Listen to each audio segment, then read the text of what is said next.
up. My name is Joseph Miranda. I'm the broker and owner of Miranda Executive Realty. Today's Ask the Broker session, we're going to be going through the new commission law that's set to take effect beginning in August. We like to stay in front of these things and not really fall behind them. So that's why we're training it now. What we would encourage or urge our agents to do is begin implementing these things right away. We're going to talk about it a little bit more. We will have a guest speaker as well, which I'll present shortly. Before I do, we're going to take a moment here for our shameless plug. So for any agents that are not agents of Miranda Executive Realty, you want to learn more about our brokerage, a little bit more about what we offer, go ahead and scan that QR code there, or you can reach out to us separately afterwards, and we'd be happy to have more of a conversation with you. There's going to be a few things that we're going to talk about in this training here, or a couple of things I should say. Number one, we're going to talk about the contracts, right? We're going to talk about, what it is we need to be explaining to our customers as a buyer, right? And how that pertains to the contract and how that's going to protect us as agents. And then we're going to be talking about value proposition as the cooperating agent. So, I don't know that you're going to just get a buyer to come on and, hey, sign this form. You're going to agree to do this, this, this, and this. And you haven't shown them anything for value. So we're also going to show you how to deliver some value for yourself, some things that you may need to be thinking about.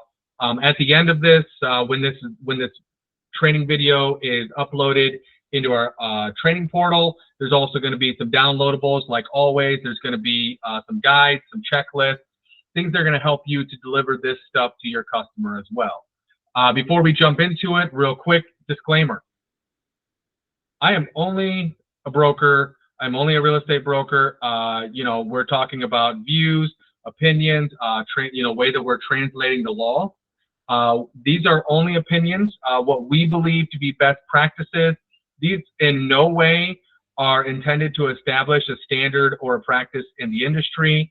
This is really just for how Miranda Executive Realty, how we understand the law and how we are planning to implement the changes that are coming.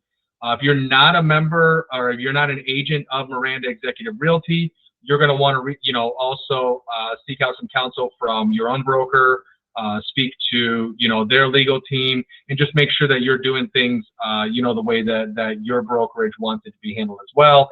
And as always, you're going to want to refer back to local regulation and law. Always make sure that what you're doing is legal.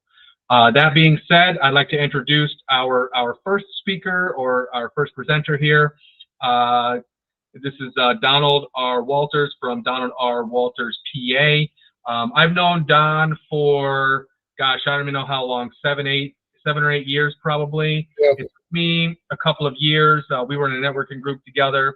It took me a couple of years to finally use Don because, as any other real estate agent knows, there's no shortage of title companies and attorneys and, mortgage lenders reaching out to us to, try to build that relationship and, get business from us. When I finally used Don, I was really impressed. Number one, our first criteria is you must be a quality company. You must know what you're doing in order for us to use you once, let alone twice or 3 times, or I don't know, dozens. I don't know how many times we've used Don now or how many times we have referred him business. He is our real estate attorney of choice. We refer him to all of the agents here in Miranda Executive Realty. I've never heard a bad word said about Don, not from an agent, not from a customer. Well, I've heard bad words from the agent on the other side because they didn't like how Don was negotiating with them. But our customers, our agents, his communication, his feedback, everything from Don, highly recommend him. If you're an agent outside of MX Realty, I would recommend reaching out to Don. Without further ado, I'm going to let Don take over, and he's going to talk about some of the contracts and things that you need to know as it pertains to this new law. Thank you, Joe. Thanks for the kind words. Let's go ahead and get my legalese out of the way as well. The content of this presentation has been prepared by Donald R. Walters, PA, for informational purposes only and does not constitute legal advice. The information presented shall not be construed as an offer to represent you, nor is it intended to create, nor shall the receipt of the information constitute any kind of an attorney-client relationship. I hope that you find the information informative and useful. And I would love to speak with any of you if you have any questions or if any questions about our firm. Happy to discuss that with you at any time. So let's get started. We're going to go into the exclusive buyer brokerage agreement, or as they are now called, buyer representation agreements. We're going to see, I think, probably some revisions to these forms, but these are the forms that have existed that we've been using for quite some time to establish a written contract between you as the agent and your buyer. Signing a contract when you represent sellers and you're listing a property is second nature to you all. I can't imagine that you would ever list a property without getting a written agreement with your seller. So why would you not get that type of an agreement with your buyer as well? So the key aspects of the buyer's agreement or as it establishes the legal aspects. It specifies the do's and don'ts of what the law permits regarding the transacting parties, including the agent. For instance, Florida prohibits dual agency representation. A real estate agent is not allowed to represent both the buyer and the seller in a transaction. It's an acknowledgement that it's not possible to act in the best interests of both sides of the transaction. That doesn't mean you can't be a transaction agent and have limited representation on both sides. That is fairly standard, and in fact, that is the default under Florida statutes. But as far as having a single agent type of a representation, you can't do that for both sides of the transaction. The buyer's agreement also will establish the operational aspects. It'll specify the role and the scope of services that the real estate agent will be responsible for.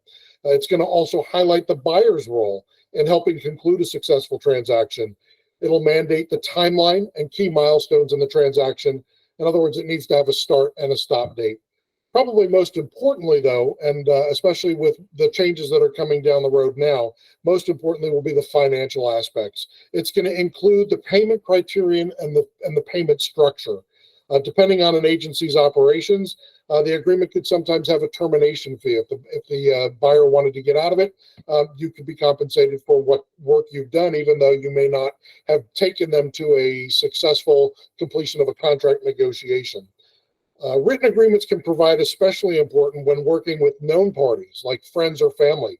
A lot of times people treat that more casually than they would dealing with a stranger, but unfortunately, the same types of issues that can create a conflict of interest between an agent and a client, those will also appear when you're dealing with your friends and with your family. And that's why it's really even more important in that type of a relationship to have a written agreement so that it makes disputes easier to settle.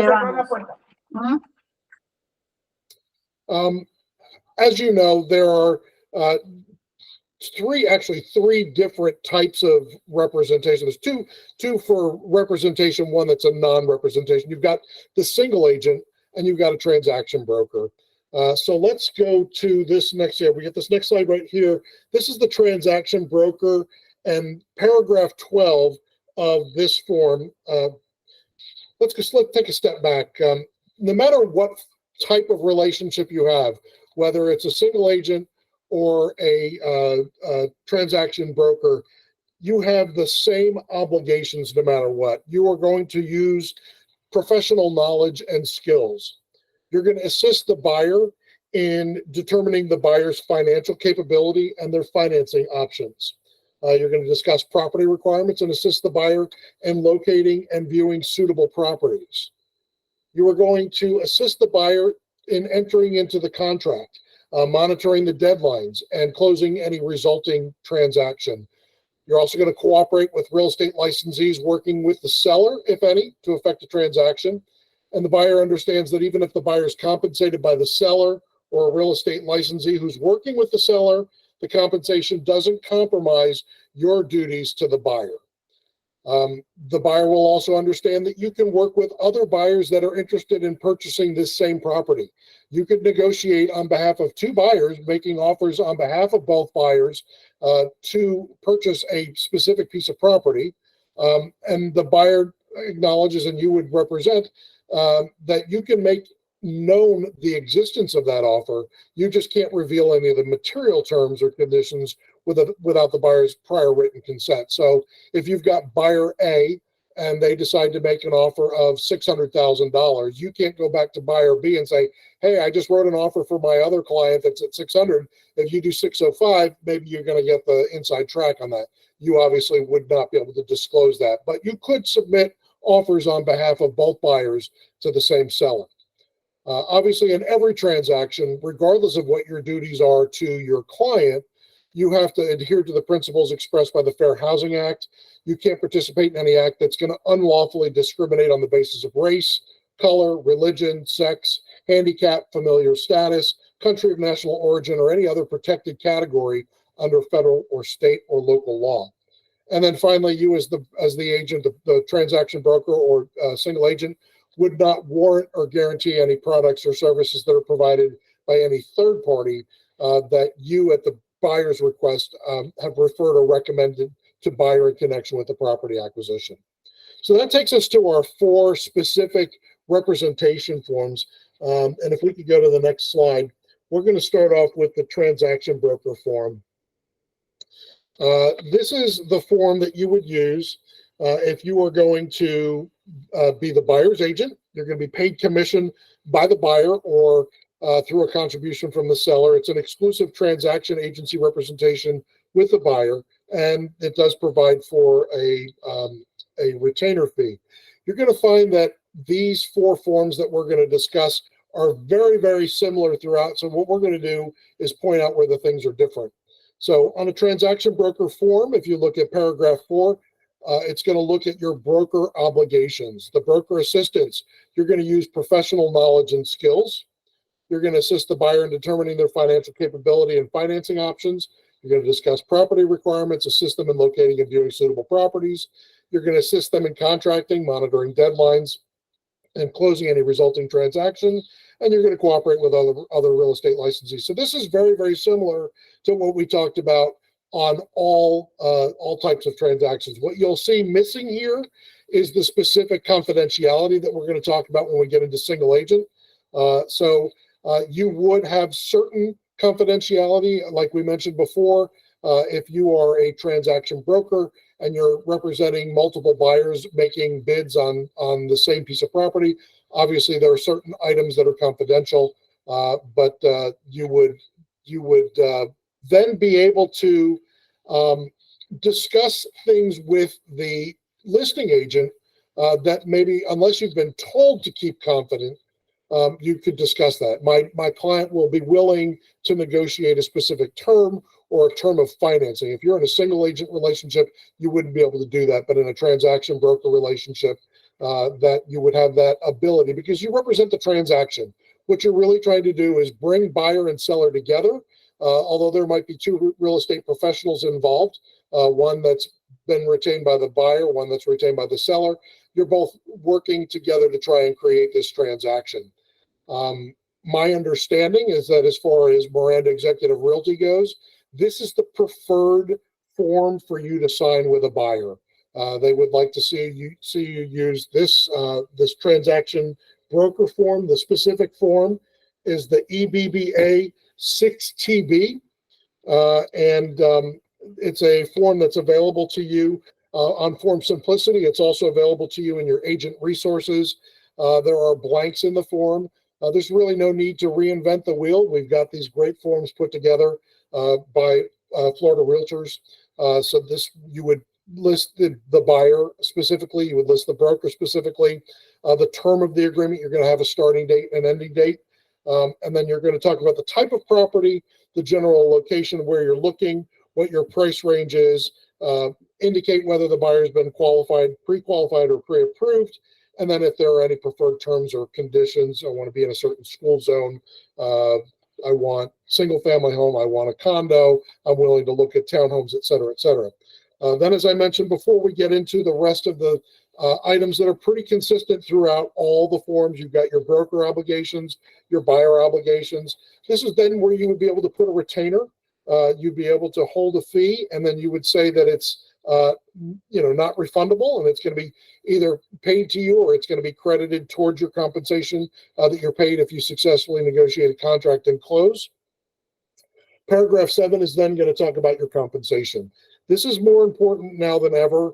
The new NAR rules are prohibiting commissions to be listed in the multiple listing service. It was a very standard process in the past that a seller would enter into a listing agreement with a seller that included compensation for a buyer's agent that then would be published on the MLS, and everybody going into the transaction would know exactly what the buyer's agent was going to be paid. That is no longer allowed to be published on the MLS. There are restrictions about how that is to be communicated. It's going to be a little bit more challenging for you as a buyer's agent to discover whether or not the seller is going to be willing to compensate you. So you need to know going in, before you even start looking at properties, how you're going to be paid.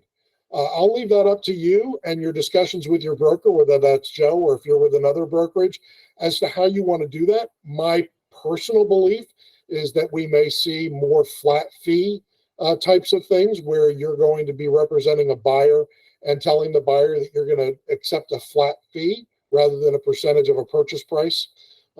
Because remember, if the seller, which we're starting to see a little bit more commonly now, if the seller says, look, I'll pay you as the listing agent a fee, but I'm not paying the buyer's fee. I don't have to, and I'm not going to. Well, if you as the buyer's agent want to get paid, you need to make those arrangements in advance. So what you can do is set up your terms that say, I will represent you, buyer, for a certain percentage of whatever purchase price we reach, or for a flat fee. If I get paid from the seller, that's fine. Now, if the seller, this is a caveat, this is important. If you say, look, I'm going to do this for a flat fee of $2,500, and then you go find a $2 million property where they're willing to pay you 3%, you can only get that flat fee of $2,500, and the rest will go to the buyer. So it's very, very important that you understand, if you're willing to do this for a flat fee and for a small amount of money as a guarantee that your buyer is going to be able to compensate you, that might restrict on how much you're going to be able to get when you actually get to a seller that's willing to do a more traditional percentage of the sale price back to the the buyer's agent, the cooperating agent. So again, that's going to be more of a practice term, something that you're going to want to discuss with your broker, something you're going to learn through experience on how to deal that. And I think it's a little bit outside of the scope of what we're talking about today. You've got a protection period in paragraph 8 that says if you're terminated and then the buyer goes back and buys a property that you've shown them, that you're entitled to a commission. Paragraph 9 covers early termination. We've got our standard dispute resolution, where you would go to binding arbitration with the American Arbitration Association, that the broker can assign the agreement to another broker. And then this on the EBBA 6 TB, the transaction broker form, paragraph 12 is where we have what's different from the other forms, and that's the brokerage relationship. You're disclosing to your buyer that you're acting as a transaction broker. You're going to deal with them honestly and fairly. You're going to account for all funds. You're going to use skill, care, and diligence in the transaction. You'll disclose all known facts that materially affect the value of the property, which are not readily observable to the buyer. You're going to present all offers and counter offers in a timely manner unless you're directed otherwise in writing. And you'll have limited confidentiality with the buyer unless waived in writing. And so that's where we talked a little bit before. The buyer says, look, I want to make this offer. I want to come in and lowball. If I have to pay a little bit higher, I'll do that. So then that would be something that you might be able to use in the future as you're negotiating. Whereas if you're in a single agent, the guy says, don't reveal this. I don't want you to tell them this is where I'm coming in. You wouldn't have that ability to negotiate. So that is the EBBA 6TB, the preferred form. It gives you the flexibility to be able to work with your buyer and not tie your brokerage down in any specific way. The second form we want to talk about is the single agent form. And I'm going to move my materials here. The single agent form is the EBBA 6SA.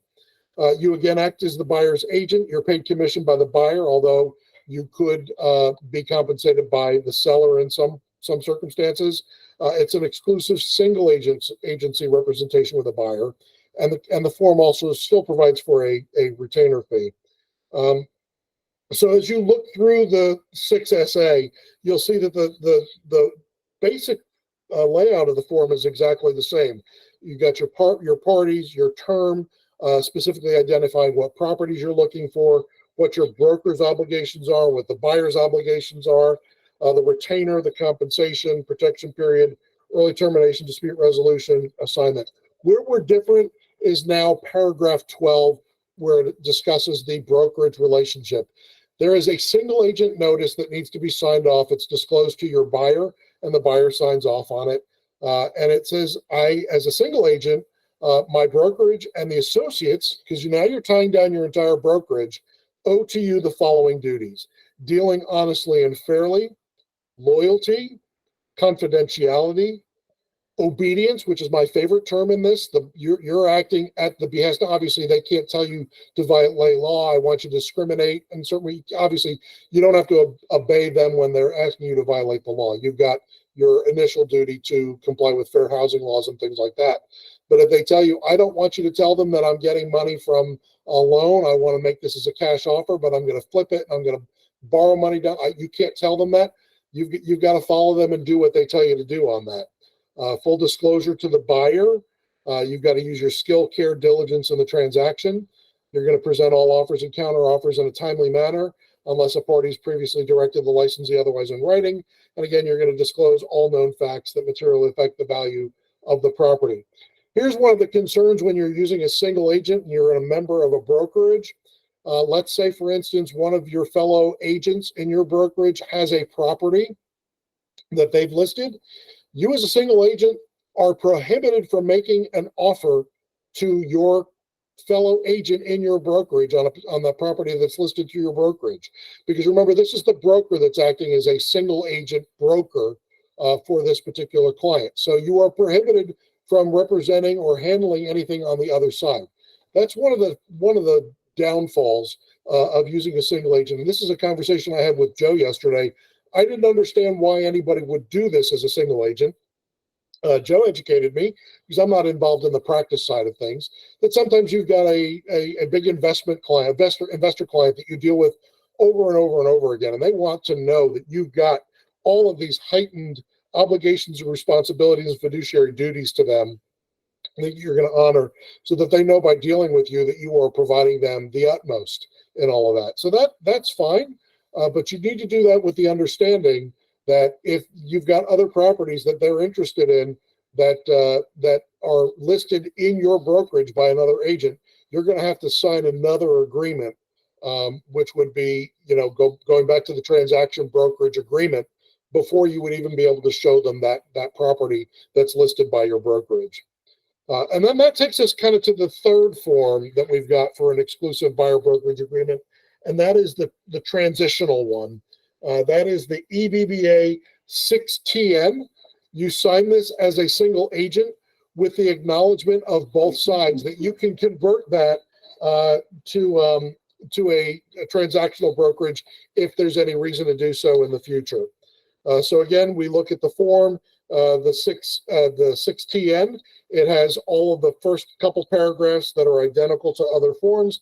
Paragraph 12 is much like the single agent. It gives you the disclosure about what your responsibilities are and your duties and your fiduciary duties are as a single agent. But then there's another section that's right below, and you see that on the screen right now. That's the consent to transition to a transactional broker. So the parties acknowledge up front that you're acting as a single agent, but that should the circumstances require you to change this to a transactional brokerage relationship, you've got that already acknowledged and signed. So you don't have to go back and renegotiate your agreement. You don't have to go from an SA to a TB.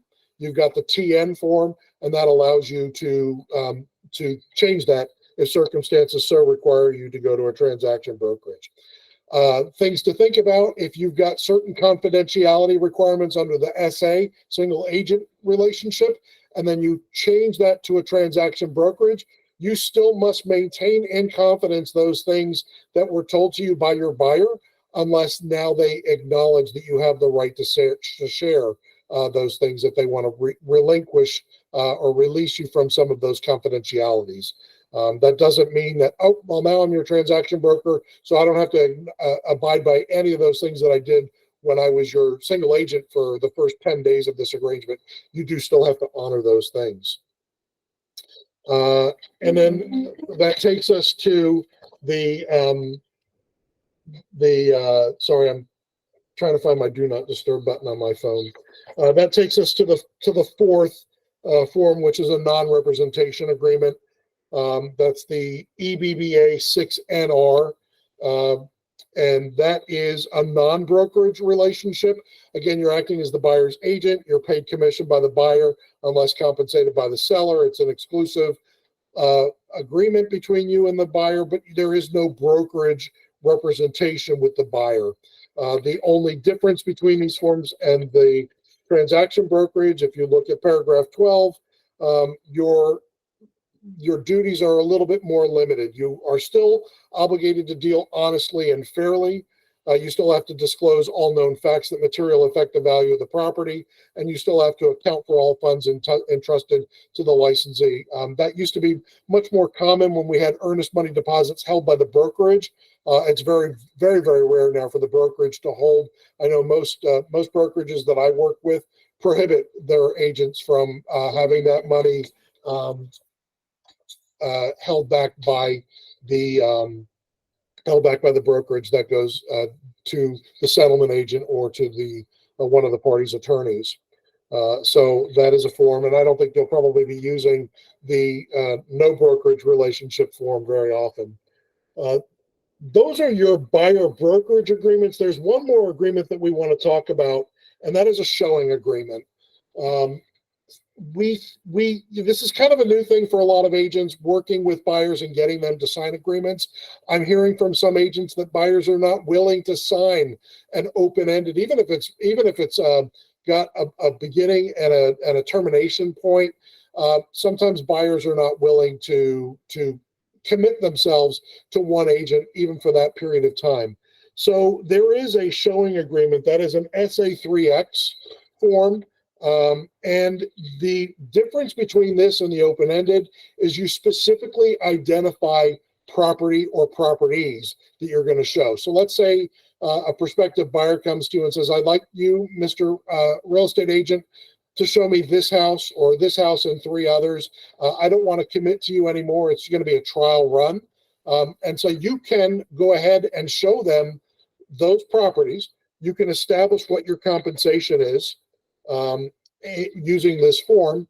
And then if they end up buying any of those particular properties, you'd be compensated. But that doesn't mean that you have an obligation to show them 500 properties or to do other, it's going to be limited to these specific properties. So if you're having some difficulty getting a buyer to sign one of these agreements, you might want to suggest a showing agreement and say, let's start off slow. We'll look at a couple different properties. And then if we decide that we want to make this more of a long-term relationship, we can go ahead and sign the transaction broker agreement or the single agent agreement or whatever you tend to negotiate. So I think perhaps Joe will go into a little bit more about the things that you're going to need to change in your practice. But just like when you prepare for a listing appointment, I know that some of you do tremendous research and preparation before you go. There's in the market that we've been in recently, there's more agents than there are listings. So often when you go on a listing appointment, you're competing against multiple agents that are trying to get that listing.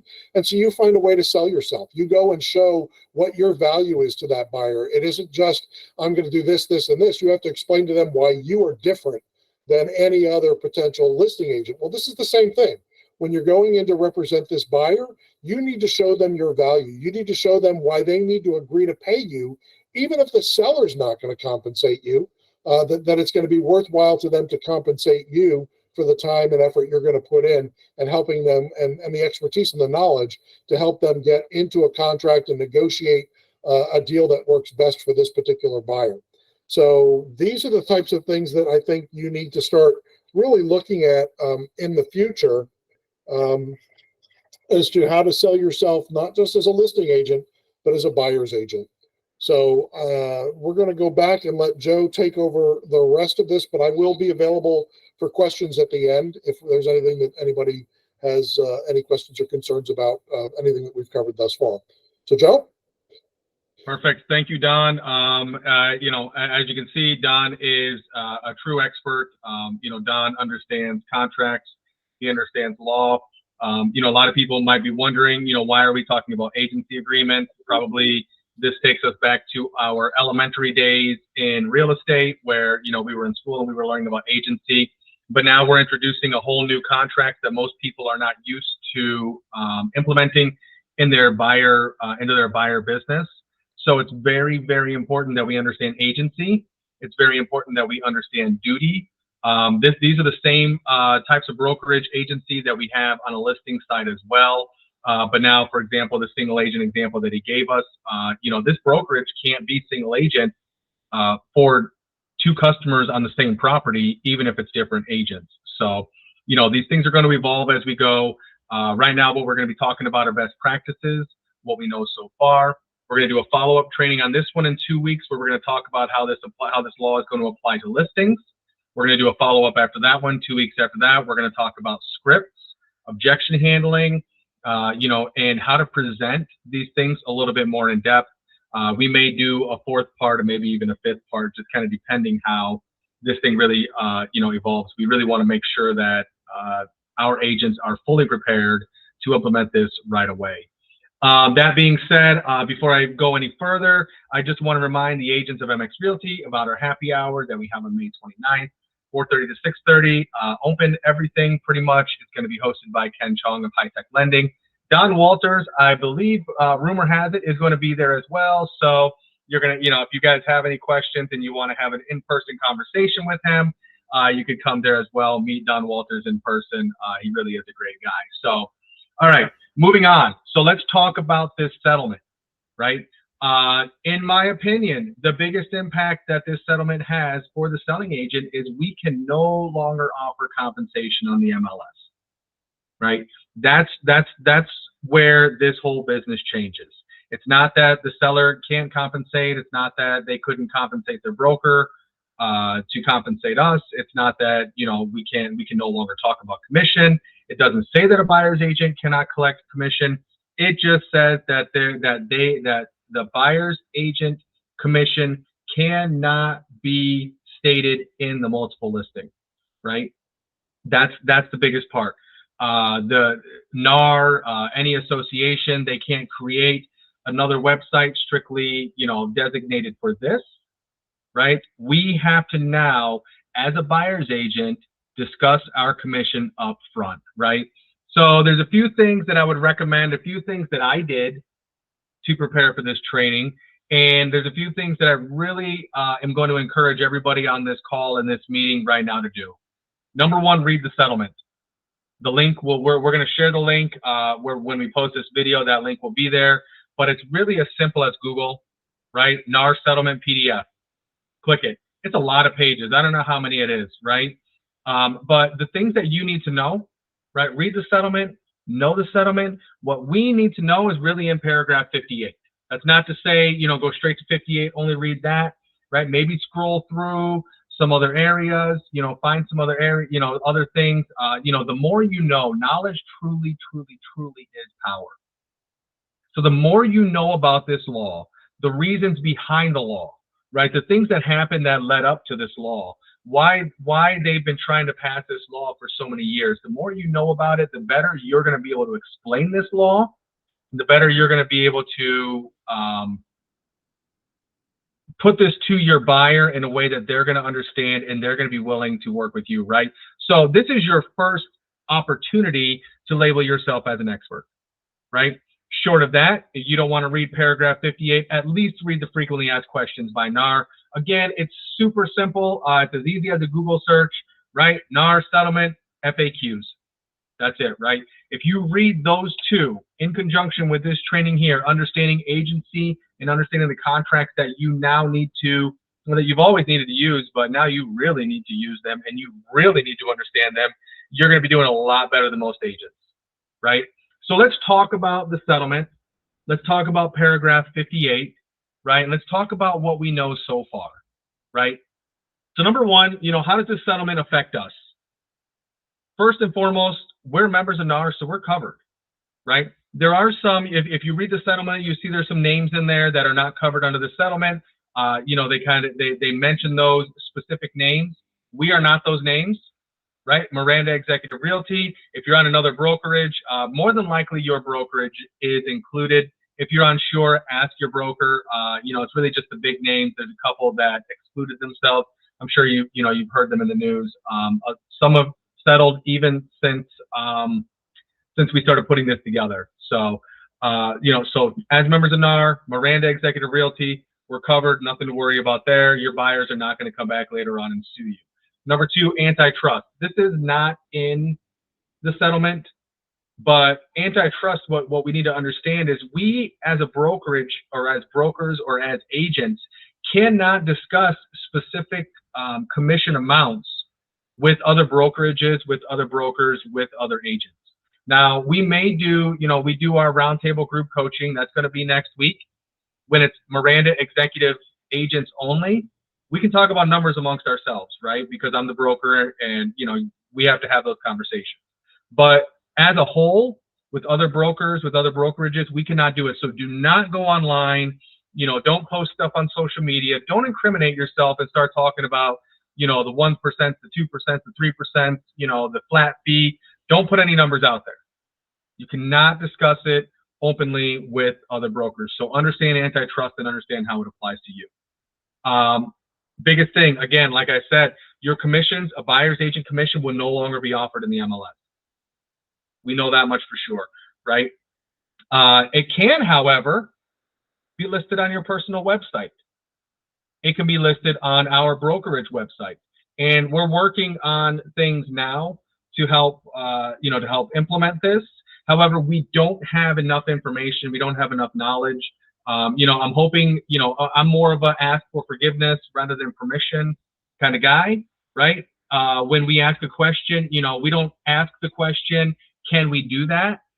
Right? It's more of a, did somebody say that we can't do that? Right? So, we do take risks. However, in this instance, it has to be a calculated risk. Right. So we are working on some things where, we can, if you get the listing and your seller is going to be willing to offer some concessions to a buyer's agent, where that can be communicated, but we don't know enough about that yet. I can't talk about that yet. In the next 2 weeks, we will be doing, the listing agent presentation. We're going to be talking about how this affects the listing side. So there might be some more information on that. So keep an eye out for that one. A buyer agent, a buyer broker cannot say that your services are free unless they are absolutely free. If you're going to be compensated in any way, shape, or form, that needs to be disclosed. And that's what these forms that Don was talking about, that's what these kind of go over. Fees are not set by law. Your commissions are not set by law. Concessions from a seller are not set by law. They are fully negotiable. Right? So very important point there that, these things, you're going to hear all kinds of things. Don alluded to, kind of how he sees the market might be going, and it very well could, right? It's dollars or percentage, but it's not free, right? You must have the buyer sign a brokerage agreement and negotiate your commission up front before showing a property in the MLS, right? So if the property is advertised in the MLS, if it's your own property, right? They found it on one of the big portals. They called you, right? You have to get this signed up front, right? You're going to have to send that over to them and say, okay, I'm going to send this over to you, and this is where the showing agreement might be appropriate, right? Okay, I'm going to show you this one property. Send it over. Here's what it is. Boom, done, right? But it has to be signed up front before you show anything. Your commissions cannot be open-ended, right? You can't say, you can't put in there whatever the seller's offering as a concession, right? It must be a specific amount, right? It must be a specific amount. And as Don said, you can't make more than that amount. If you said X dollars or X percent and somebody's offering X dollars more, X percent more, you don't get the difference. The buyer does, right? You can take less, right? But you can't take more, or at least I haven't seen anywhere where it says that we can't take less.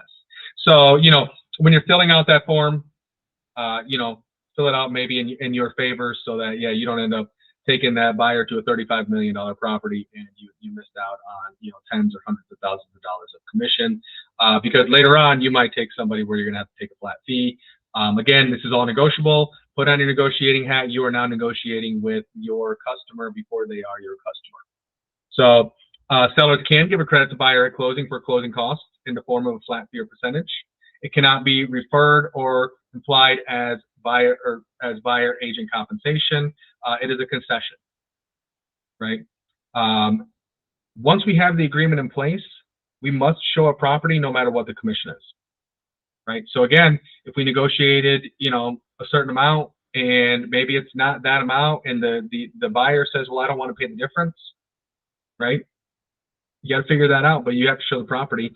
Buyer agent concessions must be asked for in the purchase contract. So if you're asking for a concession from the seller, it must be in the purchase contract, right? If you don't put it in there, then it goes back to the contract that you had the buyer sign, right, which stated that the buyer's going to pay it. So if you want a concession from the seller, it must be in there. Those concessions are open to negotiation. And again, like I said before, anything extra is going to go to the buyer, right? So something to keep in mind, right? Are you fair? Are you a fair agent? Are you a good agent? Are you a bad agent? Are you a great agent? A great agent is going to understand what's going on, and a great agent is going to be able to explain what's going on, right? If you are a great agent or you want to be a great agent, it is going to be very, very important to understand this law at a high level and understand how it pertains to you. Shirley, we'll do questions at the end. What we are going to be working on as a brokerage, as a company, but even agents on the individual level, you need new systems. I'm sure the state's coming up with new contracts, and we need to get comfortable having new conversations, right? We need to get comfortable talking about our commission up front, right? Before, we didn't have to talk about it with the buyer. We took, whatever was in the MLS. But now we need to get comfortable having that, right? So how do we present this to the buyer, right? Three options. So you have only 3 options of when you're going to implement this, because no matter what, you have to implement this, right? You can implement this after the law goes into effect. When your first buyer comes along, 2 weeks after the law goes into effect. You can start implementing it as soon as the law goes into effect, right? Maybe you're working with the buyer at that moment, and you can say, oh, by the way, this new law just went into effect. Now I need you to do this, right? Or you can start right now, right? You can start right now. And by starting right now, you're going to get used to these conversations that you need to be having, right? You can get yourself comfortable doing things that formerly you were not comfortable doing things that probably make you a little bit uncomfortable, right?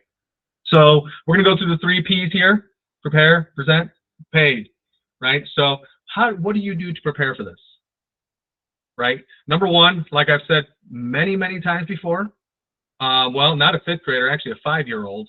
If somebody truly understands a concept, they can explain this to a kindergartner, and that kindergartner will understand what you're saying to them, right? But if you can't explain a concept so much so that a 5 or 6-year-old understands what you're saying, then you probably don't understand it yourself, right?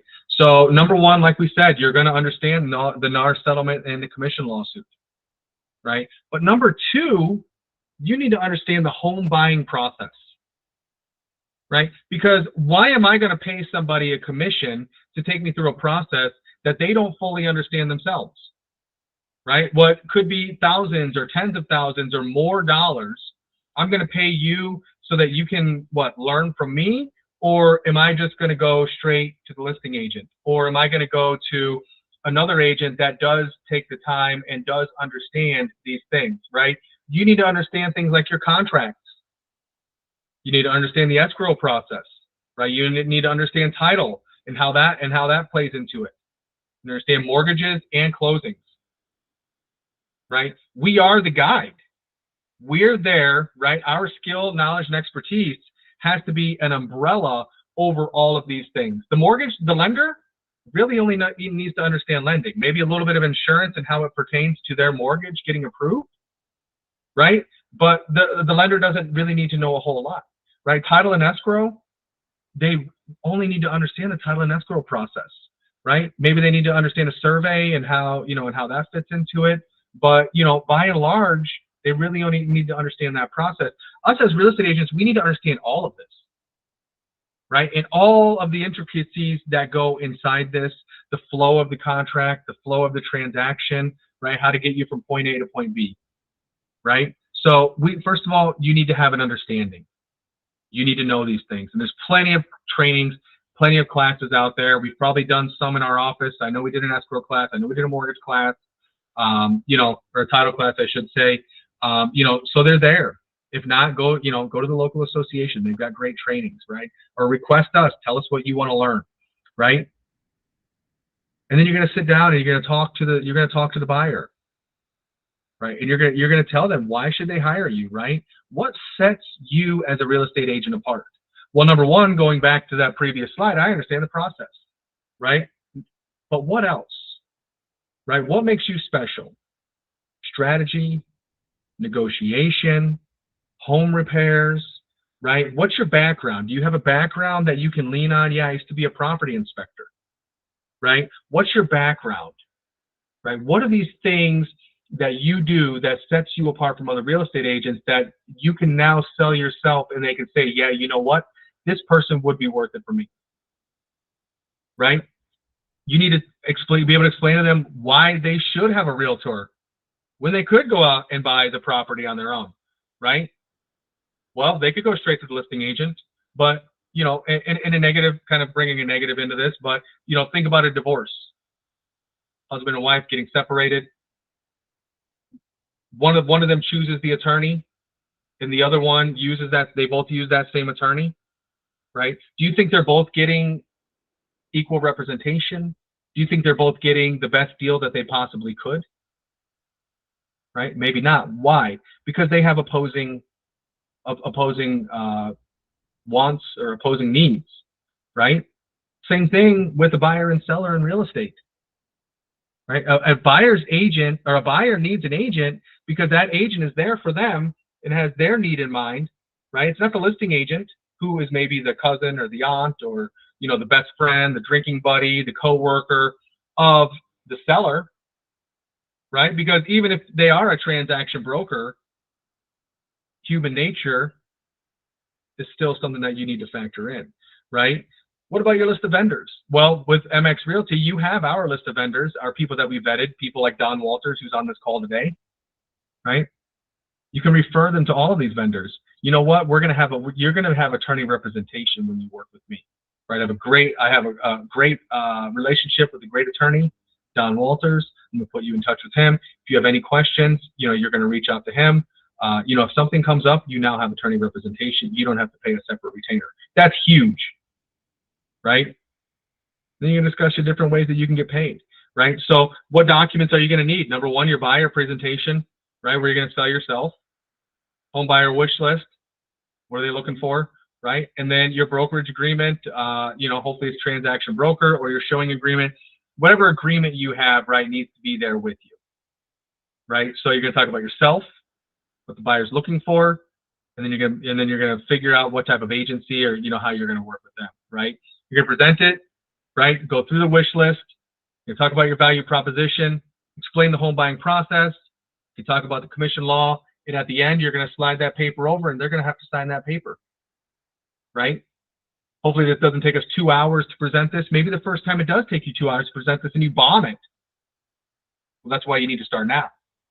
You need to start bombing now, when there's going to be more buyers out there that are available for you, as opposed to August 1st, when I believe this is supposed to go into effect. All right. So how do you get paid? We can still get paid, right? As buyers agents, we can still get paid. Number one, the sellers as a concession, right? Get a concession from the sellers, they can still pay that, right? If the seller's unwilling to do it or they're only willing to pay part, we can talk to the other broker. Maybe they want to give a concession. Maybe they'll be willing to give a concession, right? There's things that we can do to negotiate for, we can negotiate maybe a little bit higher price, right? And our commission can go in there, right? Otherwise, the buyer's going to pay it, right? but you need to be able to concisely be able to explain to the customer how you're getting paid, and if there's no other way, then the buyer will be paying your commission. Right? There's just no other way. Right? We get paid for what we do. Right? But just keep in mind, no matter how this conversation goes, no matter what happens, if you don't get this agreement signed, whether it's an agency agreement or it's a showing agreement, you cannot show that home. Right? Everything has to be signed and agreed to up front before you can show that property. Right? So, and as Don has, oh, thank you, Don, for sharing that. August 17th, 2024. Thank you for sharing that, Don. As Don alluded to, right? This is the buyer commission, right? That the buyer consultation, the buyer appointment is going to be just like our listing appointment, right? Irene, if you can move the slides. It's going to be just like when a seller calls you. One more slide, please. When the seller calls you, or you call the seller and you set up that listing appointment, right? And you talk about, your value proposition. You talk about your marketing, right? You talk about your reviews. You talk about your expertise in this market. You show them the homes you sold, right? And then you get the listing agreement signed. And they agree to pay your commission, a predetermined amount for your commission, right? It's the same thing, right? Except now we're working on the buyer's side, right? And what value do you have for a buyer, right? What can you offer them as a buyer? And the last thing, right, that you need to do at the end of this, when you slide the contract over, you need to tell them, I'd like to apply for the job of being your realtor, right? Because while a showing agreement is great, if we have a listing and that buyer wants to see it and we say, okay, here's a showing agreement, right? You get in their face, hey, by the way, do you have an agent that's working for you exclusively? What we really want is that exclusive buyer agreement, where that buyer is now committing themselves to work with us, right? Because one showing is good, especially if that one showing leads to the contract, leads to the sale, leads to the closing, right? But what if it doesn't, right? What if one showing isn't enough for this person? They just wanted to see that one. Oh, they call the listing agent on the next one, right?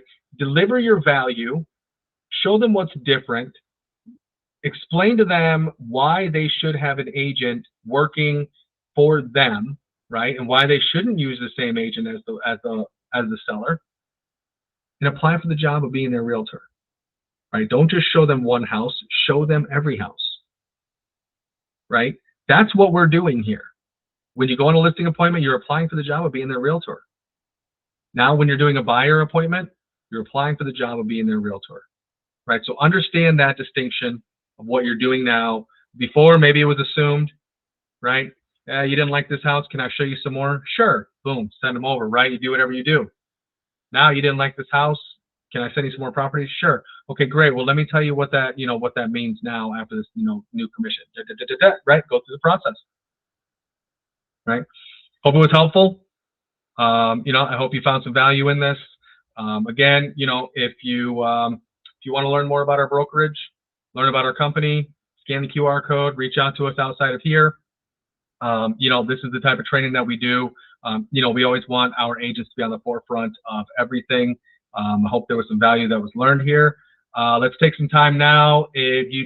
For anybody that has questions, let's do one at a time here. Don is going to be happy to answer any questions that you have.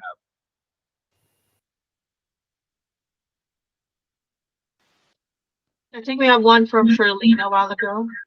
Yeah, Shirlene raised her hand earlier. Did you still have a question, Shirlene? No? All right. Well, maybe we did such a great job. Nobody has any questions. All right. Questions. Somebody just raised their hand? I think, but they lowered it again. Okay. Well, that's okay. If nobody has any, that's totally fine. We can move on. If you guys have any questions, just keep in mind, take Don Walter's phone number here. Don, if you can put that in the messages so that they can grab them out of there. It's also on the wall, on his wall behind him. If you guys, if you guys can read that, or pin his screen there, and he'll be happy to answer any questions. Also, for the agents in our office, if you're still not quite sure how to implement this in your business, pop in with us. Right? That's something that we offer to all of our agents. Is you have the link, go into Back Agent. Right? When you go to connect, you're going to see all of the different conference rooms we have. Number one, that we offer throughout all 3 counties. Right? But number 2, you're going to find a link in there just like this, where you're going to pop in. Right? And you're going to come meet with Irene or myself. Maybe one of our other agents will be in there. Maybe Lisa. Maybe Lorna. Right? And whoever's in that room, or whoever needs to be in that room, we're gonna drop what we're doing, and we're gonna make you our number 1 priority. Right? We're gonna stop what we're doing. We're gonna make you our number 1 priority, and we're gonna help you with whatever it is. And if you feel stuck in this because this is a big change, we want to be that calm in the storm. Right? We want to be the ones that are gonna help guide you to through whatever it is you need to be guided through, how to have those conversations. Right? If you have agency questions and the difference in the agency, we want to be the ones to explain that to you. Right? You are a representation of our company, and we want highly trained, highly skilled individuals out there representing us. So we're going to take the time with you. Pop in with us. Right? Stop into our roundtable coaching. And that's open forum. We talk about whatever you guys want to talk about. As you know, if nobody has a subject, I've got plenty to say. Right? I never have a shortage of words. Short of that, check out our next part of the series. It's going to be in 2 weeks. If you're in this training, we'll be reaching out to you about that, or sending you information on how to find it. But this is going to be the NAR settlement, and how it's going to affect the sellers, because your listing appointment is going to be a little bit different now, right? Right? And some of the conversations that you may want to be having with sellers may be a little bit redundant. Talking about some of the same things here, but there will be new information that's going to be added. And again, 2 weeks after that, we're going to be talking about scripts, objection handling, frequently asked questions with buyers as this is coming up. Again, the time to implement this is now, right? Because we're not going to implement perfectly. At least if you don't implement perfectly, we can shift, and there's time to figure out what we did wrong and how we can do it right next time, and then do it again, and probably still have time to shift. If you wait until this law takes effect, you wait until your first buyer comes in after this law takes effect, you're going to be way behind. Maybe you can catch up. You probably can, right? As long as you don't go out of business. But it's better to implement it now. Implement it now. Make it happen. Reach out to us. We're here for support. Reach out to Don. He's here to help you, right? We want to see you succeed. That's all I have. I appreciate it. Thank you, everybody. Last call. Anybody have any questions? All right, no questions. So we're all experts now. I look forward to see all of these buyer agency agreements coming through.